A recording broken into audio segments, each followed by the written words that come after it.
Do, do, do, do, do, do, do, do, do, do. Welcome back to 31 Days of Star Trek. Ooh, ooh.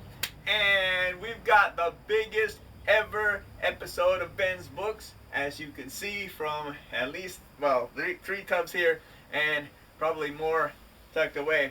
But yeah, so I don't know when I started reading Star Trek books, but they were a great way to continue the original series and then expand on the TNG universe. And of course, every series after that had some. So we're here to talk about a few of the highlights because that's way too many to talk about. But what a cool ones here from the original series. And the answer, number 42, we got Star Trek Memory Prime. And you can see this trippy artwork had me curious there. Spock's got the rip shirt, which is unusual because it's usually Kirk. And then he's got some electric. The dude has some electricity coming out of his fingertips, so that's really weird. I'm not actually sure if I read it because my little notebook for stuff that I read, I think, started in summer of '96. So, yeah. Anyway, then we've got the novelization of Encounter at Farpoint, and this kicked it off here for Next Generation. And they do novelizations from time to time. You got Relics, you got Reunification. So all of the, I think Flashback was Voyager when Sulu was on it. So all of the big crossover or I guess golden oldies. When they have the classic characters from Trek come out, from the original series come out, they did novelizations of that. But this was the first. And then continuing, and I guess Mom got all of the Star Trek novels. And then I was focusing on getting Next Generation when they came out, and Deep Space Nine when they came out, and some of Voyager, but it started to be too much. And then, of course, I left for Japan, so stopped getting a lot of books then. But what was next? Then they got. Oh, speaking of which, Unification, the first crossover episode. Well, actually, no. Cameron Farpoint was first because McCoy came out at, was it 127 or 137 years old? But Spock, Unification here when they were trying to bring Vulcan and Romulus together, I think. So Ambassador Spock was, I think he was going undercover as a Romulan. At last the generations meet. Hello. But yeah, so this was a great novelization of this. I know I've read this. I know I've read Encounter at Farpoint. So those were pretty cool stuff. And it happened as the series came out. Next up, we've got Metamorphosis, the first giant novel. Because, I mean, this doesn't count, it's a novelization. But Memory Prime here. I mean, I guess it's a little bit bigger than a pocketbook or a regular book here.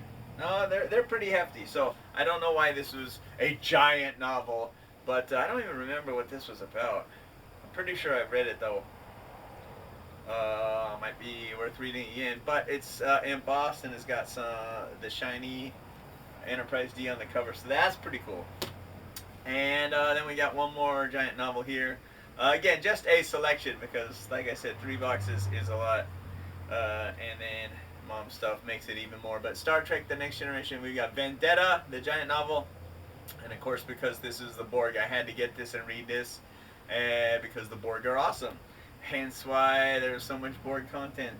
And I'm not going to spoil anything if you haven't seen it. But some of the newer stuff must be watched. Especially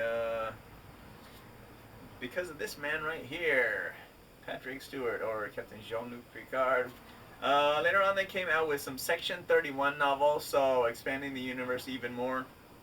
I think, well, what was Section 31? Was it kind of the deep state or whatever you would call it of Star Trek? But they're undercover. They handle the missions that can't be discussed So that was pretty interesting. And that crossed over into most of the series. And then, of course, I guess we've got the Long Night here representing Deep Space Nine. You got Quark and Odo.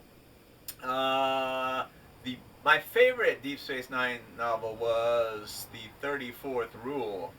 That was an excellent book. But I think I've read this too, again, before records. This was an interesting concept. Star Trek Voyager, we got Death of a Neutron Star. So, I mean, again, one of the more science-based ones, but those are important too because it is science fiction. And I was watching some of the special features, and they say when writing for Trek, it was important for one episode to focus on one thing for the audience to believe in, and then, you know, don't push it with anything else that they have to suspend belief. So focus on that one thing, and then get through the episode based off of that one core concept. And I think that works out pretty good. But yeah, so Death of a Neutron Star, again, pretty cool there. And since this came out, there's been even more advancements in science and space exploration. So be sure to update your stuff accordingly. And then one more, Enterprise. This is by the book. I don't know if they would have Discovery novelizations, because do they even come out with books anymore?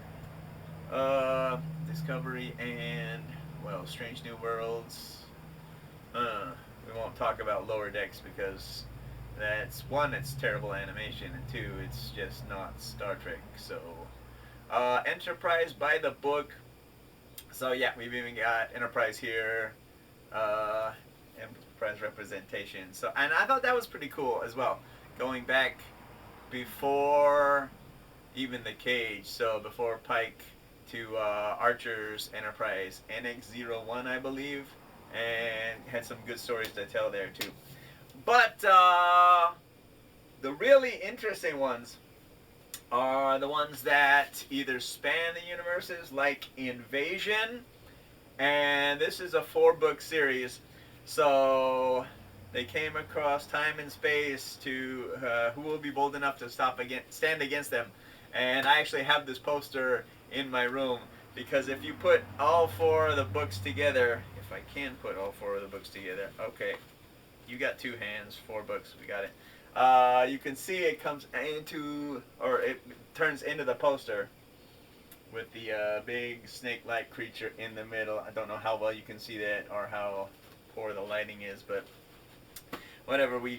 Nice dust. I thought I sort of wiped these off. But yeah, it starts off with Star Trek Invasion, and they're sort of invading the mind with some telepathic power, so Kirk and Spock figure out how to stop that, and that's a great start. And then 100 years later or so, Soldiers of Fear comes out in Next Generation, and I don't really remember. They sort of evolved because, of course, like I said, they figured out how to stop them here, so they evolved a little bit in their tactics, and again, they stopped them. Invasion, I think, is the best one of the series, but it centers around the Defiant, and I don't want to spoil that too much, but I mean, was a fantastic way to loop the mystery around, and this is the best one. But you can't read it without reading the other 3, because, you know, it's a series. And then finally, Star Trek Invasion, because they had to come from the Delta Quadrant just so they could include Voyager in the 4-part series. But it's really cool how they tied all the series together, all the series at the time together, into a series of books. And not many ways you could do that without being too weird. They tried it again with Star Trek Day of Honor, centered around the Klingons and their rite of passage. And again, they went through all 4 of the shows, and, well, not shows, but you know what I mean, the series of books. And it was okay, but I mean, Invasion was, you know, the best.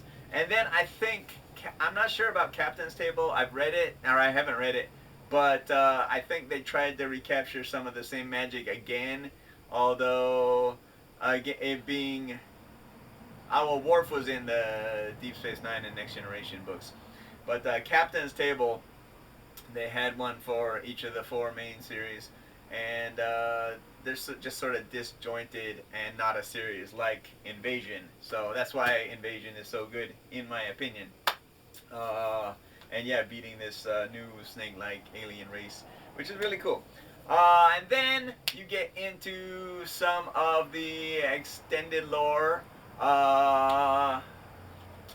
Like we said, mentioned Section 31 earlier. This is the Department of Temporal Investigations watching the clock. So this is actually going to be the next Star Trek book I read, and the first one in possibly a decade. It may have been that long.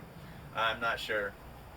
But yeah, Department of Temporal Investigations came up in Deep Space Nine, I believe, in Trials and Tribulations.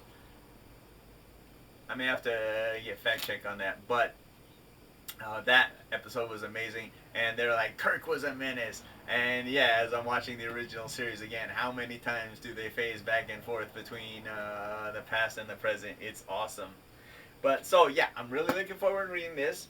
And there's one more book I'd like to mention, Articles of the Federation, which is completely different. You are in the office of the president of the United Federation of Planets.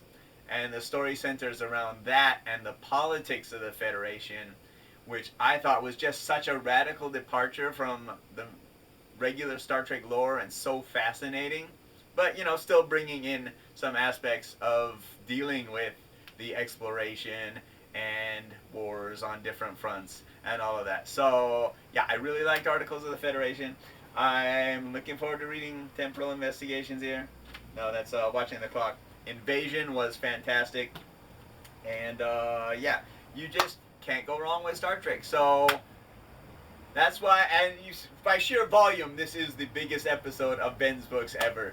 So let me know in the comments if you read Star Trek books back in the day, if you're still reading them. They might be releasing physical, they might be Kindle or ebook only. I don't know. I need to get back on that, I guess. And after I catalog which ones we have, which ones we have duplicates of, and dispose of those somehow. But yeah, if you stayed on this far, thanks for watching. Hope you're watching Star Trek. Hope you're reading Star Trek. And yeah, we'll see you in the next video. Till next time, live long and prosper, and keep dancing.